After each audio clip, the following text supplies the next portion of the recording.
여러분들의 각자에게 누군가의 만남을 간절히 기다린 경험이 있을 것입니다.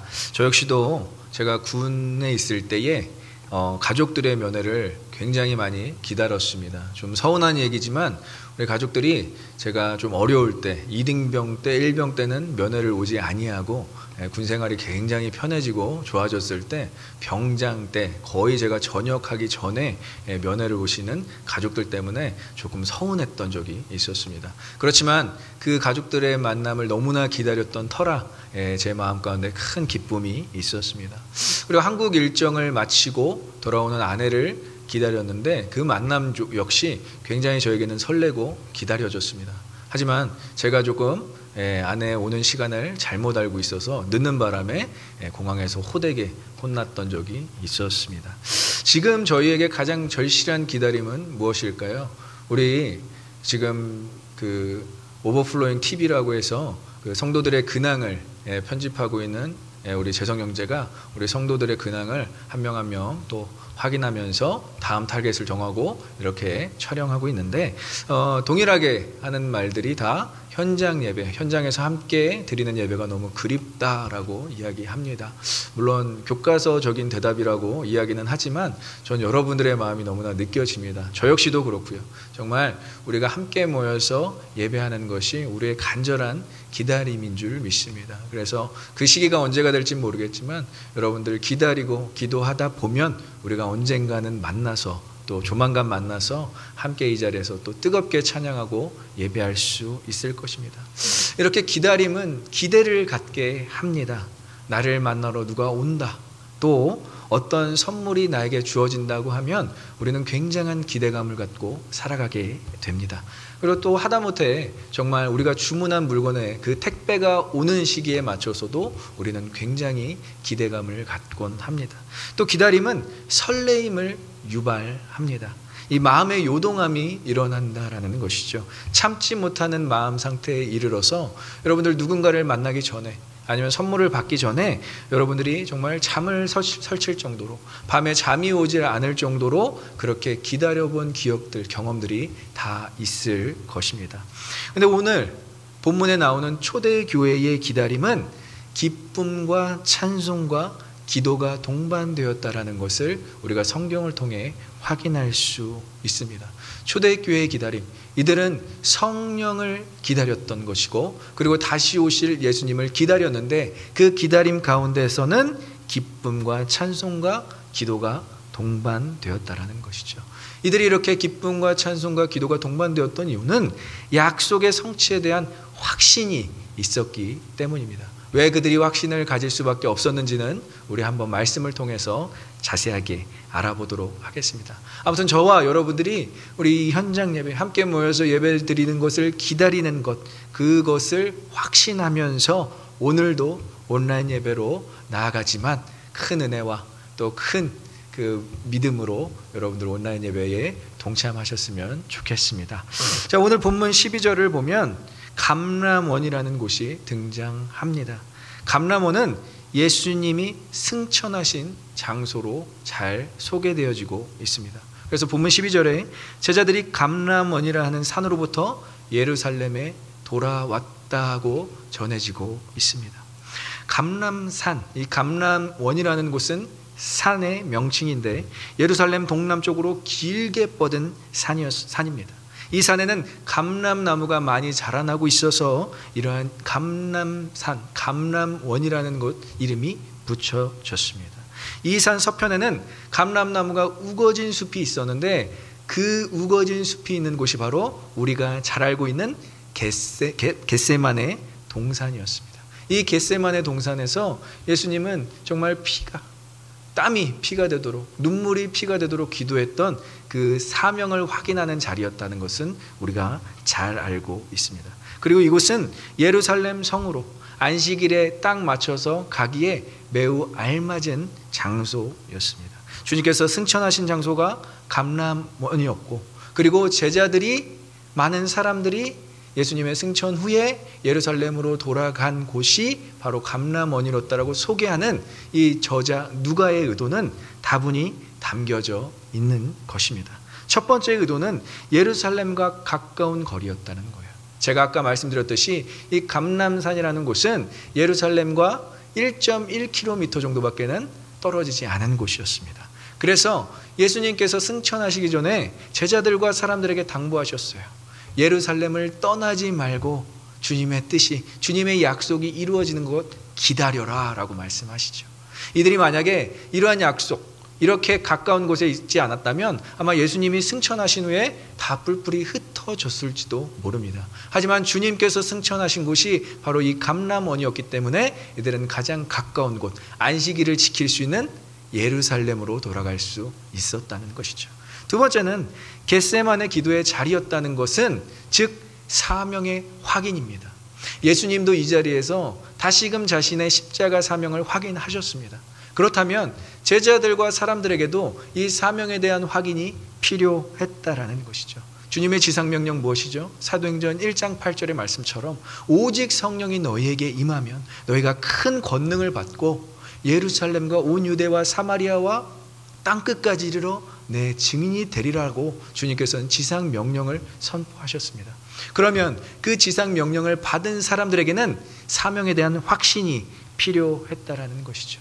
예수님의 부활을 예루살렘에서 확인한 사람들은 갈릴리라는 삶의 자리로 돌아갔습니다. 하지만 이 감람원에서 자신들의 사명을 확인한 사람들은 이제 다시 예루살렘으로 돌아가는 것입니다. 이것은 무엇을 의미하느냐? 삶의 자리에서 사명의 자리로 돌아간다는 것입니다. 우리가 사명의 자리에서 삶의 자리로 돌아갈 수도 있고 삶의 자리에서 다시 사명의 자리로 돌아갈 수 있는 것, 이것이 바로 부르신 곳에 순종하는 성도의 삶인 것입니다. 그래서 이들은 다시 삶의 자리, 갈릴리로 돌아가는 것이 아니라 사명의 자리인 예루살렘으로 돌아가서 하나님의 뜻을 이루는 데에 동참하는 것입니다. 증인이 되는 것입니다. 그래서 하나님께서는 우리를 삶의 자리로 돌려보낼 때도 있지만 사명의 자리로 다시 부르실 때가 있다는 거예요. 주님의 음성에 민감한 사람들은 이렇게 삶의 자리에 거할 때도 하나님께 순종하고 사명의 자리에 거할 때도 하나님께 순종한다는 것입니다. 삶의 자리에서나 사명의 자리에서나 순종함으로 하나님께 축복을 받으시고 하나님의 사명을 온전히 감당해내시는 저와 여러분들 되시길 간절히 축원합니다. 그러면 누가 예루살렘으로 돌아갔는가? 그리고 누가 주님의 약속을 기다렸는가? 이것은 본문 13절에 아주 자세하게 소개되어지고 있습니다. 13절을 보면 11명의 제자들이 소개되어지고 있습니다. 가룟 유다를 제외한 11명의 제자들이 이름이 나열되고 있는데 이것은 매우 영광스러운 소개라는 거예요. 가룟 유다만 이탈했지만 이제 이 11명은 이렇게 자세하게 소개될 정도로 그들의 이름이 자세하게 나열되어지고 있습니다. 그리고 특별히 이 제자들의 가족들도 포함이 되어 있습니다. 이제는 이 제자들만 예수를 따르고 믿는 것이 아니라 승천하신 예수님을 기다리는 것이 아니라 성령을 기다리는 것이 아니라 이 제자들과 모든 가족들이 다 예수님을 믿게 되었다는 것을 암시해주고 있는 것입니다. 그리고 또 누가 있었습니까? 14절에 여자들과 예수의 어머니 마리아가 있었다고 이야기합니다. 우리 여자들은 누구였을까요? 바로 부활의 첫 증인들. 예수님의 그 빈 무덤을 보고 갈릴리로 돌아가서 예수님이 살아나셨다고 선포하고 고백했던 이 여인들이었다는 것입니다. 이 여인들을 대표하는 사람 바로 예수님 어머니인 마리아였다는 것이죠. 그래서 이들은 예수님의 부활의 첫 증인이었을 뿐만이 아니라 이제 예루살렘에 돌아가서 성령이 오는 것을 경험할 뿐만이 아니라 이제 모든 족속, 모든 열방 가운데 증인으로서의 삶을 살게 되는 그러한 자들이었다는 것입니다. 그리고 또 한 명이 소개됩니다. 예수의 아우들이라고 나와 있습니다. 예수의 아우들은 야고보, 요셉, 시몬, 유다 이 4명이 있었고요. 또 여동생 2명 정도가 또 있었다고 성경을 보면서 우리는 파악할 수 있습니다. 이 예수의 아우들 중에 특별히 야고보에게 예수님은 부활하신 후 자신의 부활한 모습을 야고보에게 직접 보이셨다고 고린도전서 15장 7절에 나와 있습니다. 이것은 무엇을 의미합니까? 바로 가족 구원을 소홀히 하지 않으셨다는 것이죠. 예수님은 가족들을 믿게 하시는데 최선을 다했다는 것입니다. 가족 구원은 이만큼 중요한 것입니다. 예수님도 이 가족 구원을 온전히 이 땅에서 이뤄내셨다는 것을 오늘 본문을 통해서 발견할 수 있습니다. 여러분들, 우리가 예수를 믿으면 우리의 가족들 역시, 우리와 연결되어 있는 친척들, 친지들, 친구들까지도 우리를 통해서 예수를 믿게 될 것입니다. 예수님도 이렇게 이 땅 가운데서 이러한 사명을 이루셨듯이 저와 여러분들도 이 사명을 온전히 이뤄내시길 간절히 축원합니다. 그러면 예루살렘에 돌아가서 이들이 거했던 장소는 어디였을까요? 오늘 본문에 소개된 대로 바로 마가의 다락방이었다는 것이죠. 그런데 이 많은 사람들, 지금 다 이름이 나와 있진 않지만 여기에 있는 사람들, 감람원에서 예수 그리스도의 승천을 본 사람들은 약 120명의 성도들이었다고 전해지고 있습니다. 그런데 이 120명을 다 수용할 수 있는 마가의 다락방, 마가의 집이, 예루살렘에 있는 마가의 집이 있었다는 거예요. 그러면 이것도 역시 하나님의 섭리였다라는 것입니다. 마가는 예수님의 제자가 좀 늦게 된 사람인데 이 사람이 바로 마가복음의 저자입니다. 이 사람은 부잣집 도련님이에요. 그러니까 이 마가의 다락방은 그냥 다락방이라고 해서 여러분들 작은 집이 아니라 어마어마한 집, 정말 어떻게 보면 회당 같은 집, 120명을 다 수용하고도 남는 집이었다라는 것이죠. 그리고 특별히 예수님의 십자가 처형의 자리에 있었던 자가 이 마가였기 때문에 이 부잣집 도련님 마가에게 예수님은 특별히 자신의 어머니 마리아를 보살펴 줄 것을 부탁합니다. 그래서 이 마가의 다락방이 주는 의미는 바로 이 120명의 성도들이 함께 모여서 예루살렘에서 하나님의 뜻을, 주님이 약속하심을 기다린 장소였다라는 것입니다. 제자들과 여자들 그리고 다른 사람을 포함해서 120명 가량의 사람들이 단체로 예루살렘에 돌아갑니다. 여러분들 상상해 보십시오. 정말 이 직업도 다르고요, 성별도 다르고요, 각자 살아온 인생관도 틀린데 동일한 마음을 품고 정말 의기투합해서 이 예루살렘을 돌아가는 이 장면을 볼 때 이 사람들은 무언가 목적이 있었다는 것이죠. 그리고 이 사람들은 그 기다림에 무언가에 취해서 예루살렘으로 함께 돌아갔다는 것입니다. 그리고 이들은 그냥 기다린 것이 아니라 이 기다림의 3요소, 이 기다림의 이 3가지 요소를 가지고 기다렸는데 이것을 우리가 한번 자세하게 보도록 하겠습니다. 첫 번째, 이들의 기다림엔 무엇이 있었는가? 이들의 기다림에는 큰 기쁨이 있었습니다. 그러니까 즉 큰 기쁨으로 기다렸다는 것입니다. 오늘 본문과 같은 시간상에 일어난 사건을 다루고 있는 누가복음 24장 52절을 보면 이렇게 소개되어지고 있습니다. 누가복음 24장 52절에 그들이 그에게 경배하고 큰 기쁨으로 예루살렘에 돌아갔다고 전해지고 있습니다. 이 큰 기쁨은 헬라어로 메갈레스 카라라는 단어예요. 이 메갈레스 카라.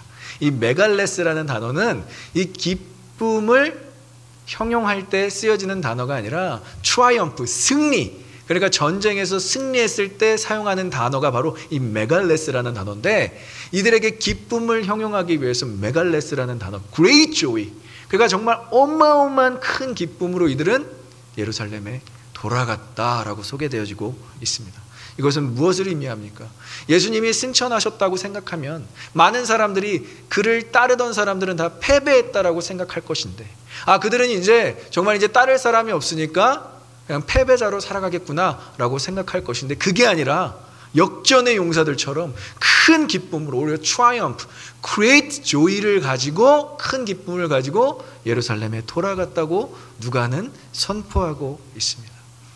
예수님의 승천 후에 이들은 그냥 멍하니 하늘만 바라볼 수 있는 존재로 끝난 것이 아니라 이제 목적을 가지고 성령을 기다림으로, 예수님의 재림을 기다림으로 예루살렘에 돌아가서 그들의 목적을 이루는 큰 기쁨이 있었다는 것이죠. 그리고 예수님이 선포했던 것처럼 증인의 삶을 사는 목적의식이 생겼다는 것입니다. 여러분들이 이 땅에서 살아가는 사람들 중에 가장 무서운 사람이 누군지 아십니까? 재력이 있는 사람이 무섭습니까?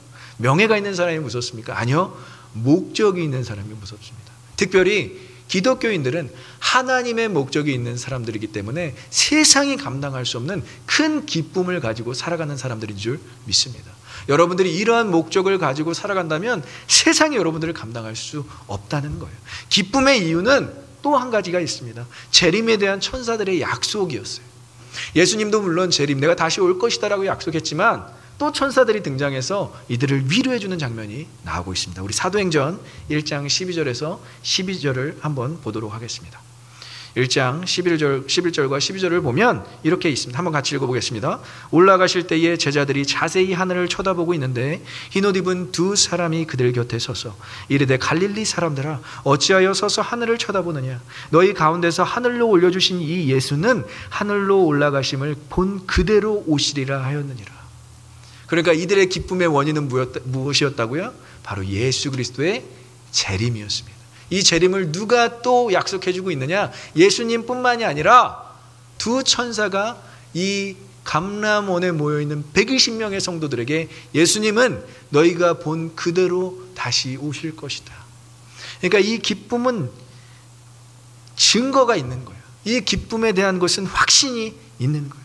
예수님은 죽음으로 우리를 구원하시고 부활로 평안을 주시고 재림으로 기쁨을 주셨습니다. 다시 한번 말씀드리겠습니다. 예수님은 죽음으로 구원을 주시고 부활로 평안을 주시고 재림으로 기쁨을 주십니다. 이것이 구속사 성취의 의미인 것입니다. 우리에게 어떠한 것을 주셨는지에 대해서 표현해주고 있는 단어인 것입니다. 그래서 Great Joy, 메갈레스 카라는 실성한 상태가 아니에요. 예루살렘에 막 돌아가는데 120명이 다 미쳐서 알 수 없는 그 기쁨으로 돌아가는 것이 아니라 근거 있는 기쁨이에요. 확신이 있는 기쁨이에요. 그래서 성도의 기쁨에는 근거가 있는 것입니다. 그 근거는 무엇입니까? 예수님이 다시 오신다는 근거예요. 그리고 성령이 우리 안에 거하신다는 근거가 우리에게 큰 기쁨을 자아내는 것입니다. 여러분들은 근거가 있는 큰 기쁨이 있는 자들인 줄 믿습니다. 이 큰 기쁨에는 근거가 있습니다. 여러분들은 근거가 있는 기쁨이 있는 자로 살아내는 믿음의 성도들인 것입니다. 두 번째는 찬송으로 기다렸습니다. 이 기다림에, 그들의 기다림에는 찬송이 있었다는 거예요. 노래하면서 기다렸다는 거예요. 같은 시간상 내용을 다루고 있는 누가복음 24장 53절을 우리가 한번 보면 이렇게 나와 있습니다. 늘 성전에서 하나님을 찬송하니라. 여러분들 생각해 보십시오. 큰 기쁨을 가지고 그들은 예루살렘에 돌아갔습니다. 그런데 이제 늘 성전에서 하나님을 찬송하였다고 소개되어지고 있어요. 예루살렘 성전에 울려 퍼지는 120명의 동일한 찬송이 있었다는 것을 여러분들 생각해 보십시오. 120명이 다 같은 노래로 노래를 하였다고 여러분들 생각을 해 보십시오. 얼마나 놀라운 장면이 연출되었겠습니까? 그들은 이제 예수님에 대해서 노래했고요.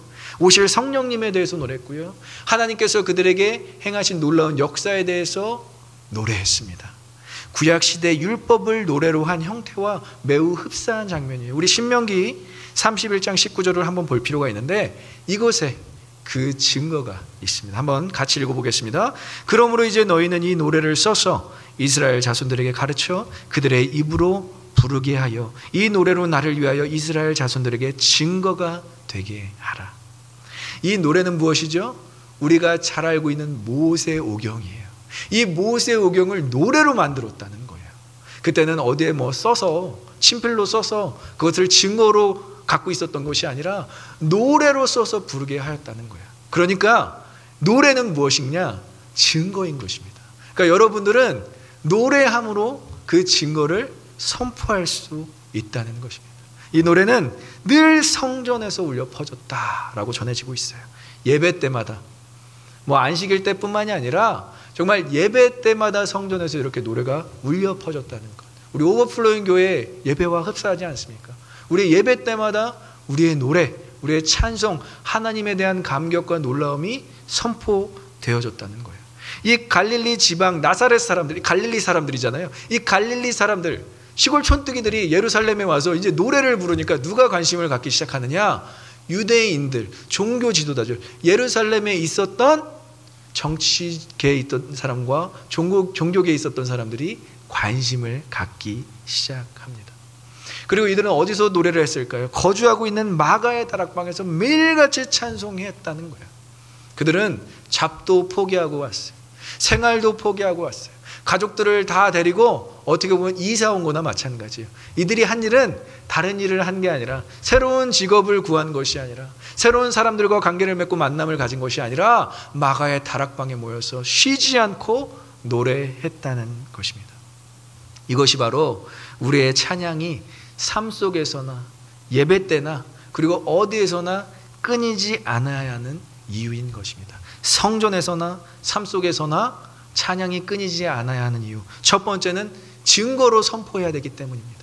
이 노래가 증거가 된다고 이야기했잖아요. 하나님의 말씀이, 하나님의 역사하심이 우리에게 증거가 되어 선포가 되는데, 그것이 바로 노래가 되어 선포되어지기 때문에 그것을 바로 증거의 선포라고 할 수 있습니다. 그리고 기쁨이 유지돼요. 이들이 great joy, 큰 기쁨을 가지고 예루살렘에 왔지만 이들의 기쁨을 유지할 수 있는 방법이 찬양이었다는 거예요. 그러니까 여러분들의 삶에서 기쁨을 유지할 수 있는, 기쁨을 빼앗기지 않을 수 있는 방법은 찬양인 것입니다. 여러분들이 찬양이 계속 부른다면 영적 전쟁에서 승리할 뿐만이 아니라 우리가 예배 때 받은 그 기쁨을 유지할 수 있다는 거예요. 그리고 또 한 가지가 있습니다. 성도됨의 확인이에요. 이들은 갈릴리에서 왔어요. 어떻게 보면 적은 집단이에요. 하지만 이들이 서로 알아볼 수 있었고 서로 성도됨을 확인할 수 있었던 것은 무엇입니까? 찬양이 그 입에서 흘러나오면, 아, 저 사람은 나랑 같이 갈릴리 지방에서 온 성도이구나, 그렇게 서로를 확인할 수 있었다는 거예요. 지금 이 코로나 바이러스로 인해서 교인 등록표가 등장하고 그것을 바코드로 찍어야만 교회로 들어가야 된다는 이런 참담한 현상이 한국에서도 지금 일어나고 있습니다. 교회를 지키기 위해서 물론 그러한 일들을 하고 있지만 너무나 안타까워요. 우리가 교회에서 교인들이라는 것을 서로 확인할 수 있는 방법은 무엇입니까? 같은 찬양으로, 같은 하나님을 한마음 한뜻으로 찬송하는 것이 우리의 성도됨의 확인이 되어야 할 줄 믿습니다. 이제 여러분들은 삶 가운데서나 성전에서나 하나님을 찬양하는 것이 끊이지 않아야 된다는 거예요. 그러면서 저는 우리 오버플로잉 교회 현장 예배를 생각해 봤어요. 성전에서 뛰면서 우리 찬양하는 성도들이 있었던 이 예배의 자리. 그런데 이들은 제가 아는 우리 성도들은 삶 속에서도 분명히 동일하게 그렇게 뛰면서 언제 어디서나, 차 안에서나 집에서나 밖에서나 직장에서나 이렇게 찬양할 것이라는 것을 저는 확신하고 있습니다. 특별히 이제 각 성도들마다 이제 주제가 있는 것 같아요. 찬양하는 그 주제가 있는데, 제가 들은 바로는 우리 주가 일하시네, 이 찬양을 우리 토니 형제님이 그렇게 좋아한다고 들었어요. 네, 주가 일하시네. 정말 우리의 일이 우리가 억지로 해내는 것이 아니라 하나님의 일로 온전히 드릴 때 하나님께서 우리를 위해 일하신다는 그 삶의 고백이 찬양으로도 울려 퍼지고 있다는 생각에 참 감동했습니다. 우리 다니엘의 기도, 또 우리 유진 자매가 매우 좋아하는 찬양이라고 들었는데, 이 다니엘의 기도를 선포하면서 또 두 아이를 열심히 키우고 있을 우리 유진 자매를 위해서 또 기도하게 되었습니다. 우리 또 지수 자매가 좋아하는 찬양이 아닌 노래가 있는데, 백만송이 장미가 있잖아요, 그렇죠? 심수봉 씨의 백만송이 장미. 예수 그리스도를 생각하면서 백만송이 장미를 부를 때마다 이렇게 예수 그리스도의 그 사랑과 은혜를 생각하지 않을까라는 또 그런 마음을 또 품었습니다. 이렇게 여러분들의 삶 속에서 찬양이 끊이지 않고 있다면 여러분들은 성도인 거예요. 하나님께서 부르신 자들인 거예요. 여러분들은 사명을 감당하고 있는 자들인 것입니다. 우리가 이 성전에서 찬양을 끊이지 않고 온전히 부르며 선포했던 이 120명의 성도들처럼 우리가 오늘날 비록 함께 모여서 찬양할 수는 없지만 삶 속에서나 여러분들의 삶의 자리에서나 직장 생활에서나 어느 곳에든지 찬양이 끊이지 않는 저와 여러분들이 되시길 간절히 소망하고 축복합니다. 마지막으로는 이 120명의 성도들은 이제 예루살렘에서 기도함으로 기다렸다는 것입니다. 기도함으로.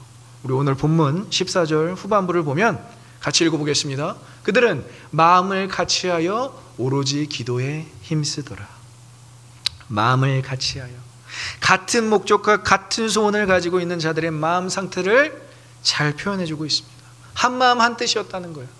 이 오늘날 같은 시대에 한 마음을 품는다는 것은 매우 어려운 일입니다. 그런데 이들은 이제 예수 그리스도의 승천을 목격했을 뿐만이 아니라 예수님에게 동일한 지상 명령을 받았기 때문에 이렇게 한 마음 한 뜻이 되어서 기도할 수 있었다는 것이죠. 이것도 역시 우리가 성도됨을 서로 확인할 수 있는 방법인 것입니다. 우리가 예수 그리스도의 승천을 직접 목격하진 않았지만 우리는 구약과 신약을 믿는 자들로서 예수 그리스도의 죽으시고 살아계시고 다시 오심을 믿는 자들입니다. 그렇다면 우리가 한마음 한뜻으로 같은 목적을 가지고 기도해야 된다는 것이죠. 그래서 기다림의 기도의 특징은 원어에는 조금 다르게 표현되어 있어요. 오로지 기도에 힘쓰다라는 표현이 영어 성경에서는 steadfastly and continuing prayer이라고 나와 있어요. 이것이 원어적으로는 더 맞는 표현이에요. steadfastly and continuing, 꾸준하고 지속적인 기도였다는 거예요. 쉬지 않고 기도했다는 것입니다. 이들의 기도는 낮과 밤을 가리지 않고 계속 되었다라는 거예요. 그러니까 마가의 다락방에는 기도가 쌓였던 것입니다. 기도가 계속 쌓여서 성령이 오실 수밖에 없는 장소가 되었다는 것입니다. 성령이 오기 전에도 그랬고요, 성령이 오신 후에도 이들의 기도는 꾸준하고 지속적이었습니다. 그것이 바로 이들의 기다림의 요소였던 것입니다. 이들은 그냥 멍하니 언제 오실까 하고 기다린 것이 아니라 꾸준하고 지속적인 기도로 한 마음을 품고 기도에 힘쓰며 기다렸다고 소개되어지고 있습니다. 제가 우리 오버플랜 교회 성전을 사모하는 이유는 여러분들의 기도가 쌓여 있기 때문입니다. 이 장소에 여러분들의 기도가 쌓여 있다는 것을 저는 하나님께서 영적으로 가르쳐 주셔요. 그래서 저는 여러분들이 이 없는 성전에 한 자리 한 자리를 앉아보면서 여기는 누가 앉았던 자리, 누가 이 자리에서 기도했던 자리, 여러분들의 자리를 침범하는 것이 아니라 제가 일부러 그 영적 액티비티를 하고 있습니다. 여러분들이 어떠한 기도를 드렸을까, 그리고 어떠한 기도 제목들이 이곳에서 이루어졌을까라는 마음으로 한 명 한 명의 자리를 제가 앉고 기도하고 있습니다. 또 제가 발견했는데 이 기도의 자리에 여러분들의 눈물 자국이 또 있었다는 것을 저는 기억합니다. 우리 성도들이 눈물을 흘리며 기도했던 그 자리의 흔적 때문에 저는 이 성전을 사모할 수밖에 없다는 것이죠. 여러분들 기도가 이렇게 쌓인다면 성령이 임할 수밖에 없는데, 여러분들의 삶의 자리에서도 마찬가지예요. 여러분들 지금 물론 우리가 현장에 나와서 함께 기도하지 못하고 있지만 여러분들 가정에서, 여러분들 집에서 여러분들이 기도한다면 그 기도의 자리에 성령이 임하게 될 줄 믿습니다. 그러면 우리는 같은 마음과 같은 뜻을 품는, 같은 목적을 갖고 있는 성도들이기 때문에 언제 모여도 하나가 될 수밖에 없는 거예요. 언제 모여도 같은 기다림으로 또 나아갈 수밖에 없는 믿음의 성도들의 모임이 되는 것입니다. 하나님의 약속의 성취는 구약 시대 때부터 인간의 간절한 기도로 이루어졌습니다. 한나도 그랬고요, 느헤미야도 그랬고요, 엘리야 선지자도 그랬고요. 이들은 간절히 기도했어요. 하나님의 뜻이 이루어질 것을 알고 있었지만 이들은 더욱더 기도했다는 거예요. 약속은 믿음으로 이루어지는 과정이 필요한 것입니다. 그 과정이 바로 기도인 것입니다. 우리가 기도하지 않으면 그 약속이 이루어져도 이것이 정말 하나님께서 이루신 것인지 우리가 알 바를 모른다라는 거예요. 이루어진 약속은 실체가 되어서 우리의 삶뿐만이 아니라 모든 것에 영향을 미치는데, 그래서 히브리서 기자가 히브리서 11장 1절에 이렇게 얘기합니다. 믿음은 바라는 것들의 실상이요 보이지 않는 것들의 증거라고 이야기하고 있어요. 바라다, hope for, expectation, 이 모든 게 무엇을 의미하느냐? 원하고 바라고 기도하잖아요. 원할 뿐만이 아니라 그 바라는 것에 대해서 기도하잖아요. 그것은 우리가 기도할 수밖에 없는 삶으로 주님께서 우리를 인도하시는데, 그 기도의 과정을 통해서 하나님의 놀라운 구원의 약속을 이루신다는 것입니다. 그래서 기도하지 않은 사람은 이 놀라운 구속사 성취에 참여할 수도, 그리고 이 구속사 성취가 이루어졌는데도 그것에 대한 확신을 가질 수도 없다는 것입니다. 하나님의 약속은 우리의 기도를 통해서 이루어지는 줄 믿습니다. 우리에게 약속의 성취를 확신시켜 주실 줄 믿습니다. 기도해야 약속 성취에 대한 확신을 가질 수 있기 때문에 오늘 본문에 나오는 이 예루살렘에 돌아간 120명의 성도들은 꾸준히 지속적으로 기도했다는 거예요. 우리도 역시 꾸준하고 지속적으로 기도하면서 주님을 기다리시는 저와 여러분들 되시길 소망합니다. 말씀을 맺겠습니다. 찬송과 기도는 하나님의 약속에 대한 우리의 신뢰의 표현입니다. 그래서 그 약속과 조화를 이루어 하나님의 일을 이루어내는 동력이라는 거예요.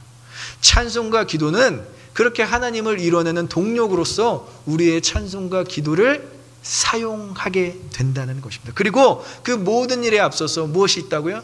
기쁨이 있는 것입니다. Great joy, 메갈레스카라. 이것이 우리 안에 먼저 있고 그 다음에 우리에게 찬송과 기도가 격발되는 것입니다. 이미 승리하신 주님과 그리고 우리를 최종적으로 마지막 날에 구원하시려 다시 오실 그분을 기대하면 우리는 어떠한 순간에서도 기뻐할 수 있습니다. 그리고 그 기쁨을 빼앗기지 않을 수 있습니다. 그리고 찬송할 수 있습니다. 여러분들이 큰 기쁨을 가지고 오늘도 이 예배의 현장 가운데서 삶의 자리에서 찬송과 기도를 쉬지 않으시는 저와 여러분들 되시길 간절히 소망하고 축복합니다. 여러분들의 삶의 자리에서 그날을 기다리면서 기뻐하십시오. 찬송하십시오.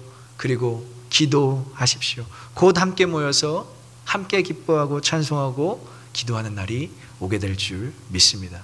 우리 함께 기도하겠습니다.